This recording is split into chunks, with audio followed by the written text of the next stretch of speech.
Amen. So mga kapatid, mag-start na tayo sa ating morning revival preview. At ang schedule natin ngayon ay week 3, day 5. So magbabasa na ako ng mga Bible verses natin. John 5:19. Then Jesus answered and said to them, Truly, truly, I say to you, the Son can do nothing from himself except what he sees the Father doing. For whatever that one does, these things the Son also does in like manner. Amen. So dito sa verse na ito, makikita natin ang matinding pagkakaisa sa pagitan ng Ama at ng Anak. Na kung saan sinasabi ng Panginoon na wala siyang ginagawa sa kanyang sarili, kundi ang mga bagay na pinapakita sa kanya ng Ama, yaon ang kanyang ginagawa. At anumang mga bagay na ginagawa ng Ama, ito rin ang ginagawa ng Anak. Kaya pagdating sa gawain, lalo na, matindi ang pagkakaisa ng Ama at ng Anak. 8:29, And he who sent me is with me. He has not let me alone, for I always do the things that are pleasing to him. So hindi lang nagkakaisa, kundi kasama niya lagi ang Ama. Ang Ama ang nagsugo at ang sugo ay sumama rin sa Kanya. Kaya walang pagitan ang Ama at ang Anak. Sila ay nagkakaisa sa lahat ng bagay. Amen. So magbabasa na ako. After the Lord Jesus was baptized, the Spirit descended upon him. Then the Lord went forth in his move to work, to minister. The Lord lived a life of proclaiming, teaching, casting out demons, healing the sick, and cleansing the leper. With him there was just one thing, his life, which was his work, his move, his ministry. Whatever the Lord did, whatever he spoke, and whatever he went, were all part of his life. So ang ganda ng sinasabi rito. Gustong-gusto ko yung part na sinasabi. The Lord lived a life. Siya ay nabuhay sa isang buhay. Anong buhay ito? So sabi ito ay life of proclaiming, teaching, casting out demons, healing the sick, and cleansing the lepers. So marami mga work. Marami mga work. Pero lahat ng work ay connected sa isang buhay. Ibig sabihin, isang buhay na gumagawa. So ang paggawa ng Panginoon ay isang paggawa sa pamamagitan ng kanyang buhay. Itong paggawa niya, hindi hiwalay. Hindi hiwalay sa buhay na meron siya. Para bang sinasabi sa atin, yung buhay na yan ay buhay na gumagawa. Nagpapahayag, nagtuturo, nagkakast ng demons, nagpapagaling ng mga may sakit, naglilinis ng mga ketong. Yan yung buhay. Yung buhay ng paggawa. Alam niyo kasi, mapapansin niyo, lahat ng uri ng buhay ay may mga characteristic. Na ang ibig sabihin, meron siyang tinatawag na, sa English kasi hindi ko alam Tagalogin, innate ability na related, may kaugnayan sa buhay. Ano ba, bibigyan ko kayo ng mga halimbawa. Pag tinignan ninyo ang iba't ibang uri ng buhay dito sa mundo, makikita ninyo, bawat buhay, meron siyang pagkiling sa mga bagay na may kinalaman sa buhay niya. Di ba? Halimbawa, ang ibon, palagi siyang lumilipad. At may kakayahan siyang lumipad. Sapagkat yung kanyang buhay ay buhay na lumilipad, may kakayahang lumipad, at hindi pwedeng hindi lilipad. So, yun yung ibig sabihin. No? At yung buhay ng isda, No? Palaging gusto niya, nasa tubig siya. Ang gusto niya, lumalangoy siya, sumisisid siya. At nandiyan dyan ang kanyang enjoyment. Sapagkat yung buhay niya ay buhay na para dyan. Kaya ang buhay ng Panginoon, ang buhay niya, ay isang buhay na ang kanyang kaluguran, ang kanyang gusto, hindi pwedeng hindi niya gawin, no? Ay ang mga gawain na katulad ng binanggit dito. Ang mag-preach ng gospel, halimbawa, yan ay buhay niya. Hindi mo siya pwedeng pigilin at hindi mo siya pwedeng pagbawalan. No? Kaya ang gawain ng Panginoon ay gawain ng buhay. Ang kailangan lang niya mabuhay sa kanyang buhay. At hindi mo na siya kailangan i-push, mag-preach ka ng gospel, magpalayas ka ng demons. Hindi na, yung buhay niya, yun talaga ang ginagawa. So yun yung sinasabi sa atin. Ang kailangan lang niyang gawin, mabuhay doon sa buhay niya. Hindi mo na siya kailangang turuan. Panginoon, mag-preach ka ng gospel. Magpahayag ka, Panginoon. May isang tao doon, palayasin mo yung demonyo. Meron ditong ketongin, linisin mo. Hindi kailangan yan. Yung buhay niya ay para sa ganon. Para sa ganon. So mga kapatid, kailangan malaman natin na tayo ay meron din buhay ng Panginoon.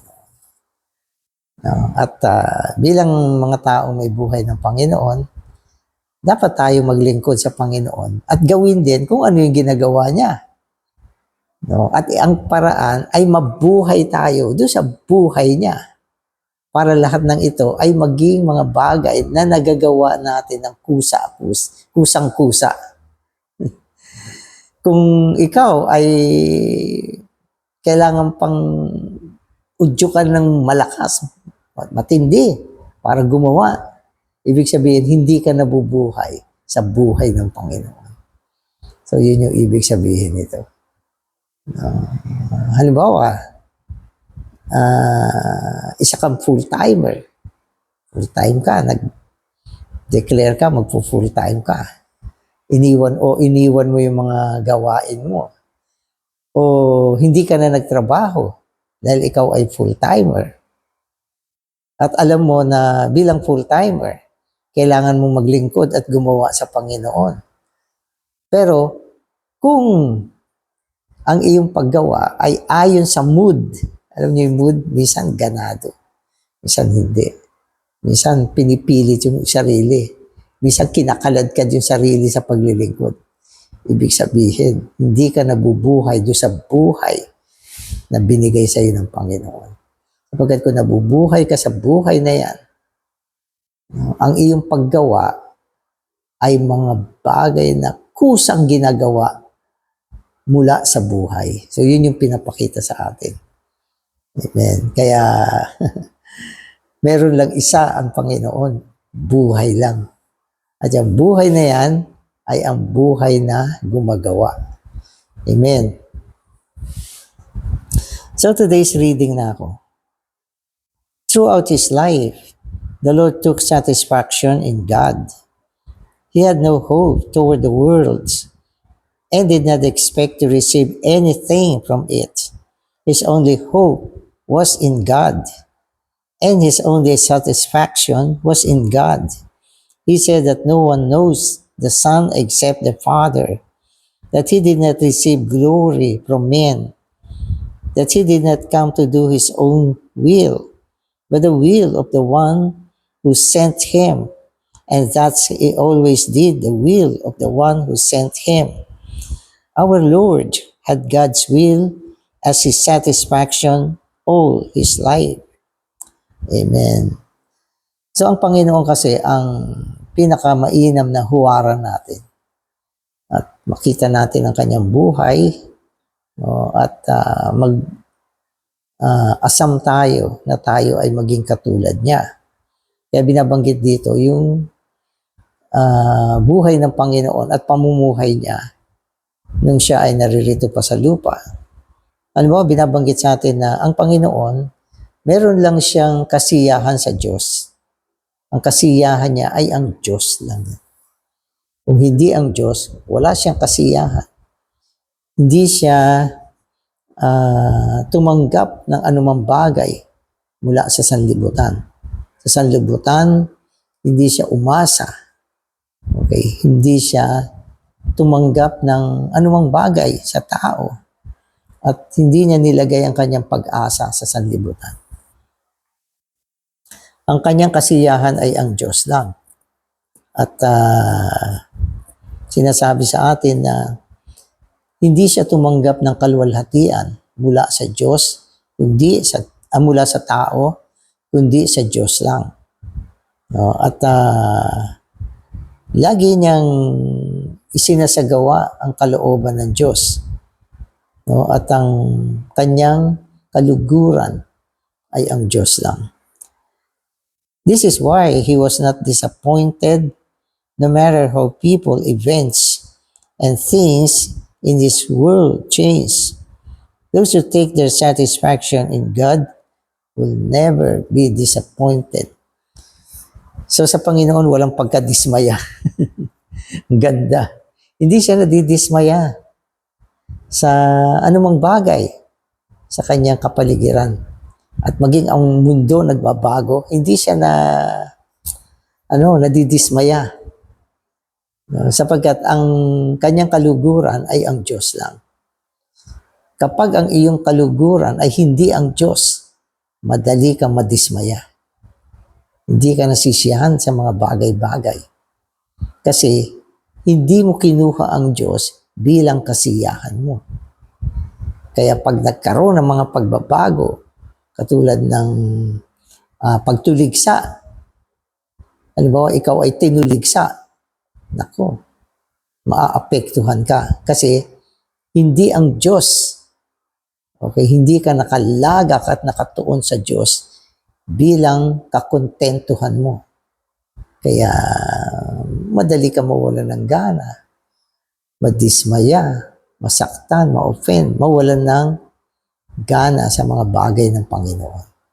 Kasi hindi mo kinuha ang Panginoon bilang kakontentuhan mo. Dapat ganun. Panginoon, nandyan ka, kontento na ako. No? At ikaw lang, Panginoon, ang kasiyahan ko. Wala nang iba.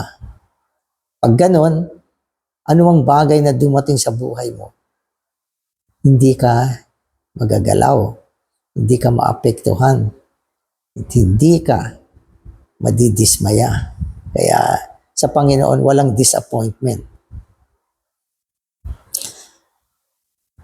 The Lord lived as a man of prayer. He did not live as a common man praying common prayers to God. As a pious man, a so-called godly man, praying to God in a religious way, or as a God-seeking man, praying to God for the divine attainments and obtainments. So ang Panginoon, nung siya naglingkod sa Panginoon, siya isang tao ng panalangin. So parang sinasabi ko, iba pa rin yung taong mapanalanginin. Yeah? So pakinggan nyo, may taong mapanalanginin, mahilig manalangin. Oo, mahilig manalangin. Pero ang Panginoon ay isang tao ng panalangin. Ang kanyang pagkatao, kung ano siya, ay panalangin. So, yun siya. No? At sinasabi sa atin, hindi siya katulad ng mga ibang tao na mapanalanginin, pero ang kanilang panalangin ay pamamaraan ng makarelihyosong konsepto. Ang halimbawa nito, mga taong naglilingkod sa Diyos. No, nananalangin sila. Pero ang pinapanalangin nila, yung kanilang propesyon bilang naglilingkod sa Panginoon. Gusto nila na matamo nila ang respeto ng tao. No, Panginoon, nananalangin sila, nawa ako ay galang ng mga tao. Kilalanin ng mga tao. At tawagin No? Tawagin sana ako na Reverend, kagalang-galang na naglilingkod. At Panginoon, i-lead mo ako. Matamo ko ang isang mataas na posisyon sa aking paglilingkod. So, ibig sabihin, yung mga panalangin ganyan ay panalangin ng mga naglilingkod sa Panginoon para sa kanilang sarili. Pero ang Panginoon, walang ganyang prayer. Okay. Siya ay isang tao ng laman na nananalangin sa mahiwagang Diyos. Okay. He was a man in the flesh, praying to the mysterious God in the divine mystical realm. So, ang kanyang kaugnayan sa Diyos ay isang kaugnayan ng panalangin. No? At madalas ang kanyang panalangin ay isang misteryosong panalangin sa isang misteryosong Diyos na nasa lugar, okay, ng isang, sabi niya, mystical realm, isang kasaklawang mistiko. Kaya nung nandito pa ang Panginoon, madalas siya ay, kung makalas, lumalayo sa mga tao upang pumunta sa mga bundok at doon siya manalangin. Walang tao, walang nakakakita, walang nakakarinig sa kanya. Sila lang ng Diyos ang nagsasalamuha. So, ganun siya. Yan ay isang tao ng panalangin siya. Hindi siya mapanalanginin. Ang mapanalanginin, parang, kailangan ko manalangin eh. Hindi pwedeng hindi eh. Maganda din siya kaysa hindi na nanalangin. Pero, pwede siyang hindi manalangin. Kasi mapanalanginin lang naman siya. Pero ang Panginoon, tao ng panalangin. Hindi pwedeng hindi manalangin. Ang kanyang buhay ay buhay panalangin. Ang kanyang galaw ay galaw ng panalangin. At ang kanyang pamamaraan ay panalangin. Kaya ang Panginoon ay isang tao sa laman na nananalangin sa isang mistikong Diyos o mahiwagang Diyos. Amen. He was a man of prayer, a man who is one with God. We may be a Christ seeker desperately praying to gain Christ, yet we may not be one with God. He was also a man living in the presence of God without ceasing. Amen. So, una, binabanggit dito, ang Panginoon ay laging kaisa ng Diyos. Laging kaisa ng Diyos. Ang Diyos at siya ay iisa. At kasama niya lagi ang Diyos. No? Tayo, sinasabi dito, maaari naghahanap kay Kristo. No? Nananalangin na tamuhin si Kristo. Pero hindi tayo kaisa ng Diyos. No? Hindi tayo katulad ni Kristo na nasa presensya ng Diyos ng tuloy-tuloy at hindi humihinto. So, hindi natin naaabot yung mga ganon. Amen. Amen. So, we may seek God, Christ, yet not live in the presence of God so closely and continuously without ceasing. Oo, naghahanap ka kay Kristo, pero hindi ka nabubuhay kay Kristo o sa Diyos nang walang humpay. Ibig sabihin ng walang humpay, hindi siya lumalabas, okay, sa pamumuhay kay Kristo. Walang humpay yon.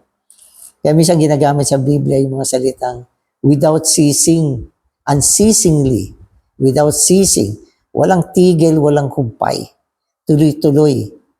Ano ba, may sinasabi sa atin, ang prayer natin ay unceasing and without ceasing. Oo.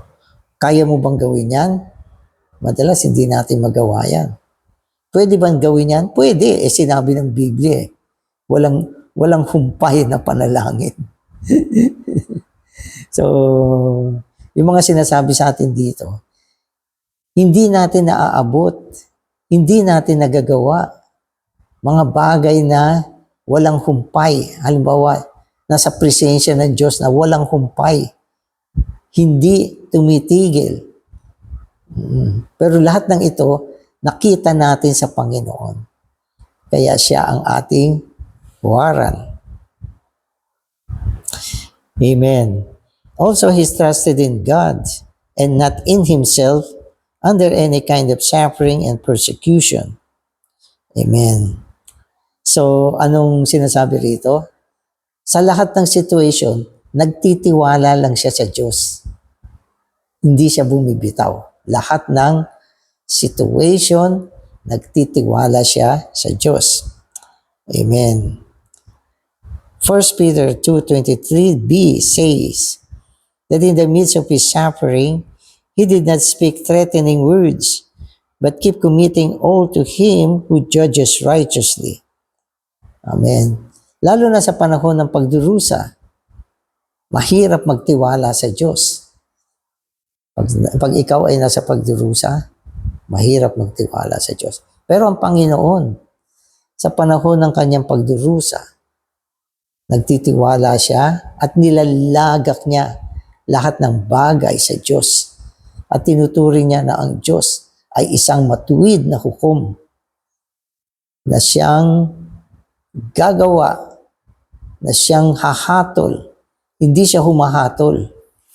Hindi siya humahatol. Kundi lahat ng bagay, pinagkakatiwala niya sa Diyos at hindi siya gumagawa ng anumang bagay na katulad ng paghahatol o pagbabanta sa mga tao.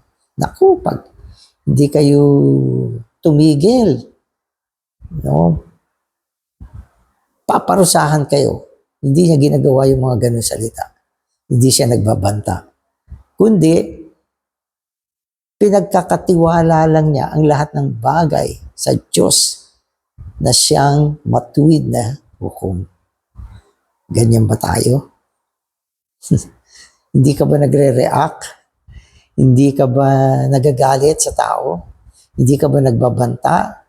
Hindi ka ba napupuot kapag may ginagawa silang hindi tama? Hindi mo ba naisip na gumante? Hindi mo ba naisip na isang araw, hindi man ngayon, makakabawi ka rin dito? So, sa Panginoon, wala lahat yan. Yung mga ganyan. No, kung ano ang ginawa sa kanyang pagtrato, lalo na yung mga masasamang pagtrato, kinukumit lang niya sa Diyos. At pakinggan niyo to, sabi dito. Okay. Luke 23:46 says that at the time he was dying on the cross, he prayed, Father, into your hands I commit my spirit. In our daily life, do we trust in God when trouble comes? Maybe we do to a small extent, but not absolutely. Amen. So isipin mo, nung nandun siya sa krus, hindi siya nagbanta. Di ba? Pinanalangin pa niya yung mga nag-crucify sa kanya. At sinabi niya, Panginoon, patawarin mo sila.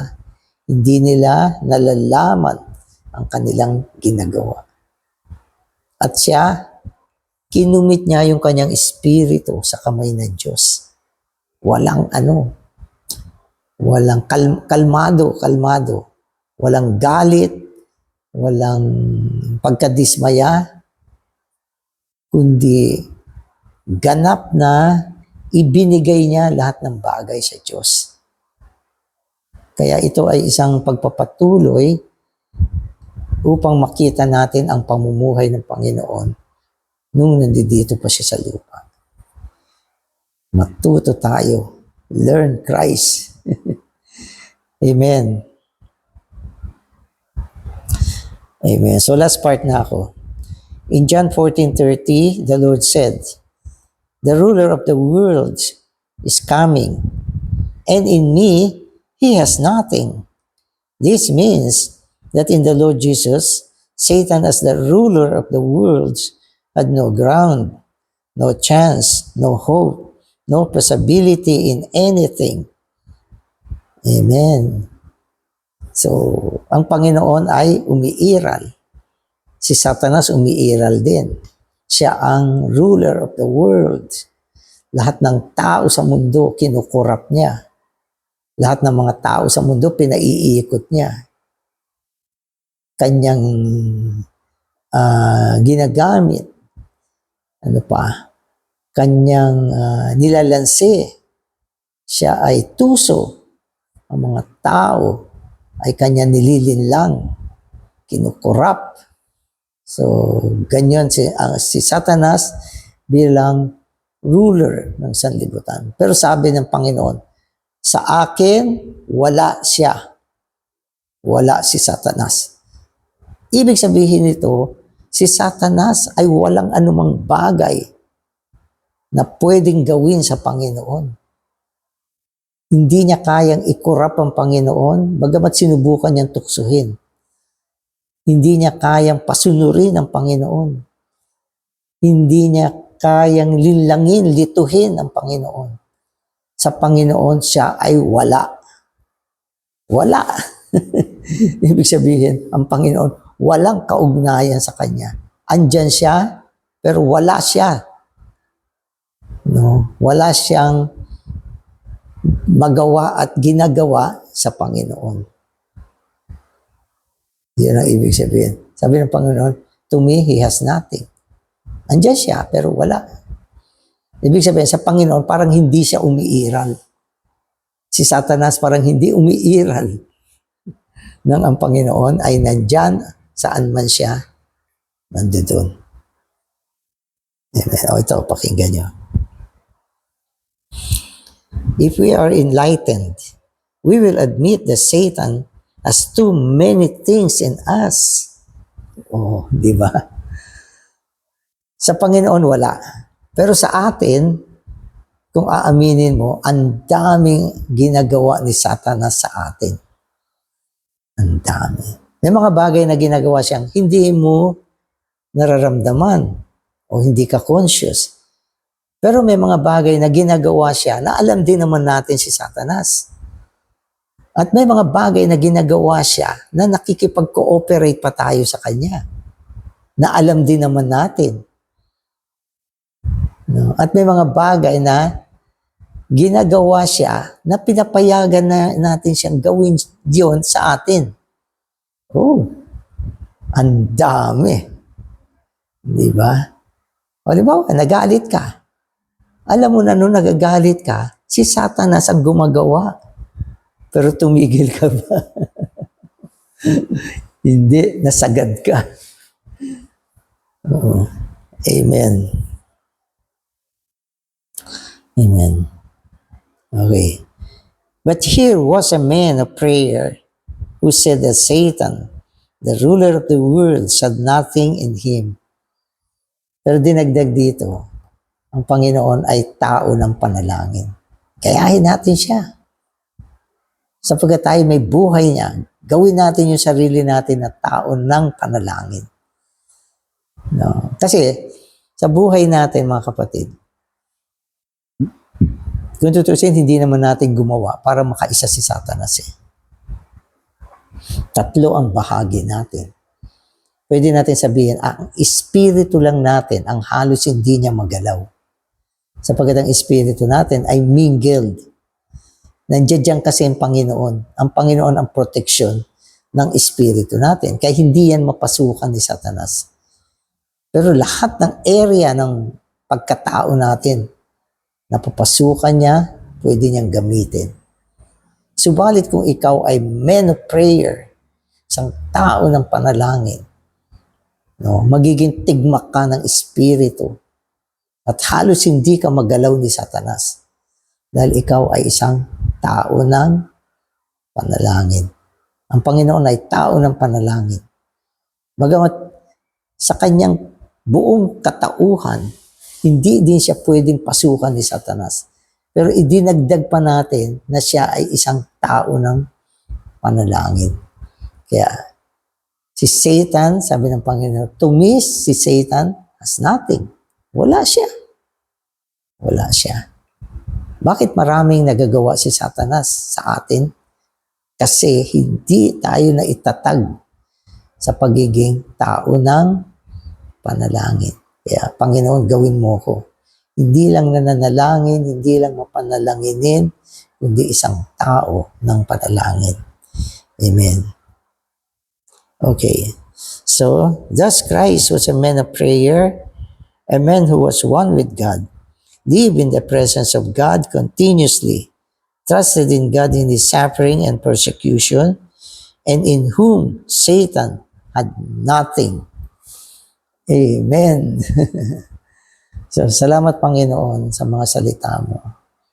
Salamat ikaw ang aming huwaran, isang tao ng panalangin, isang tao na nananalangin ayon sa kaluguran ng Diyos, ayon sa kalooban ng Diyos. Panginoon, gawin mo na ang aming buhay ay matatag. Kung paano na sa iyo si Satanas ay wala, gawin mo rin kaming katulad mo sa buhay at sa kalikasan. Panginoon, gumawa ka. Nawa ang iyong Espiritu ang gumawa sa amin. Amen.